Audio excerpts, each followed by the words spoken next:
Finally श्रुतिकचा hair cut केला आहे. तर हॅलो गुड मॉर्निंग, कसे तुम्ही सर्वजण. खूप दिवसांपासून विचार करत होते आज हेअर कट करेल, कारण की खूप श्रुतिकचे केस वाढले होते. पण फायनली आज आम्ही निघालो आहे हेअर कटिंगसाठी. सगळ्यात आधी तर एका हॉटेलमध्ये थांबून आम्ही खाल्ले मिसळपाव खाऊन तर पोटच जाम झालं, तर काही खायची इच्छाच नव्हती अजून. मग तिथून आम्ही डायरेक्ट गेलो एका शॉपमध्ये हेअर कट करण्यासाठी. गेलो तिथे, मस्त त्याचा हेअरकट सुरू झाला होता आणि इतकं जास्त गरम होत होतं मला तिथे, काय सांगू तुम्हाला. आणि श्रुतिकला सांगितलं होतं तोंड बंद करून बस, कारण की तोंडात केस जाईल. त्याने तोंड बघा कसं करून ठेवलं आहे. फायनली झाला आहे श्रुतिकचा हेअरकट. तुम्ही कमेंटमध्ये सांगा त्याचा हेअरकट कसा वाटतो आहे. आणि मग मी सुद्धा बाजूलाच एक पार्लर होतं, तर मी सुद्धा तिथून आयब्रोज करून घेतले होते.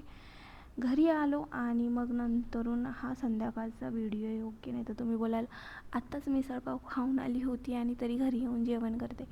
तर नाही, हा संध्याकाळचा व्हिडिओ आहे. आम्ही संध्याकाळी जेवण वगैरे केलं दोघांनी पण. आणि मग नंतरून श्रुतिकला मी कपडे ट्राय करत होते. हे त्याचे पहिल्याची कपाटात होते कपडे, तर ते मी त्याला घालून बघत होते त्याला येतात की नाही. तर सगळे कपडे त्याला टाईट झालेले आहेत, त्याला कोणतेच कपडे येत नाही आहेत. आणि हे सगळे नवीन नवीन चांगले चांगले कपडे आहेत. तर आता मी हे दुसऱ्या एका छोट्या बेबीला देणार त्याचे कपडे. तर असा होता आमचा व्लॉग. तुम्हाला कसा वाटला सांग.